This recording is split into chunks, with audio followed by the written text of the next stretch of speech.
জামাইকে আজ বলে দিয়েছি বাজার থেকে আর তোমার রসুন কিনতে হবে না। এই ভিডিওটাতে অনেকেই অনেক ধরনের কমেন্ট করেছেন যে আজাইরা একটা জিনিস বানিয়েছে, কি জন্য এটা বানাতে হবে, রসুন কেন বানাতে হবে। তো সকলেরই উদ্দেশ্যে এখানে আমরা ক্রাফটাররা যেটাই করি সেটার পেছনে আমাদের কোনো না কোনো উদ্দেশ্য থাকে। তো এই রসুনগুলো তো আর আমি এমনি এমনি তৈরি করিনি, এটা দিয়ে যে দেখতে পারলেন আমি একটা ওয়াল হ্যাঙ্গিং তৈরি করেছি রান্নাঘরের জন্য। এরকম ওয়াল হ্যাঙ্গিংগুলো কিন্তু আমরা যারা গৃহিণীরা প্রায় হরহামেশা অনলাইনে বা বিভিন্ন জায়গাতে দেখে থাকি যে এগুলা বেশ চড়া দামে বিক্রি হয়। আর এই ওয়াল হ্যাঙ্গিংগুলো যারা তৈরি করে তারা কিন্তু এভাবে তৈরি করে না, তারা হচ্ছে ভুট্টার যে খোসাটা আছে সেটা শুকিয়ে তারপরে এটাকে করে।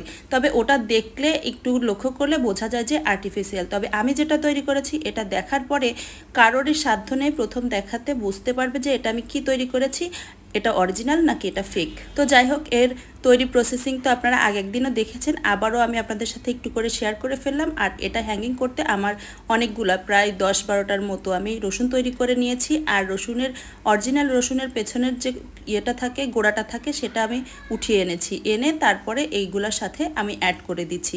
একটা দুইটা করে আমি যে একটু বড় পলিথিন করে বেঁধে নিয়েছিলাম ওগুলার পেছনটা কেটে নিচ্ছি। আর এই যে সুতাটাকে ঢাকার জন্য আর আরও একটু ডিটেলস অ্যাড করার জন্য আমি এখানে সাদা কালারগুলো একটু করে নিচ্ছি।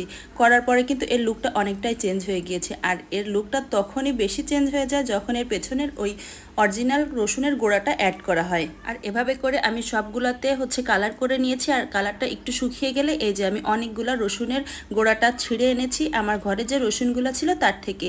আর এখানে আমি এই B7000 গ্লুটা দিয়ে এই রসুনের পেছনগুলো আমি আটকে দিচ্ছি। আর এটা আটকানোর পরেই এর অরিজিনাল যে লুকটা সেটাই চলে আসে।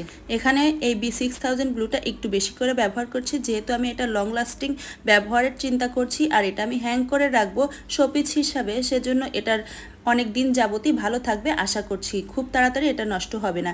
এরপরে আমি এই সবগুলা করে একটু শুকিয়ে নিচ্ছি। আর এখানে একটা কাঠের টুকরা নিয়ে নিয়েছি। কাঠের টুকরাটার উপরে আমি এই যে পাটের দড়ি দিয়ে হ্যাং করার জন্য হ্যাঙ্গারের মতো সেট করে নিচ্ছি।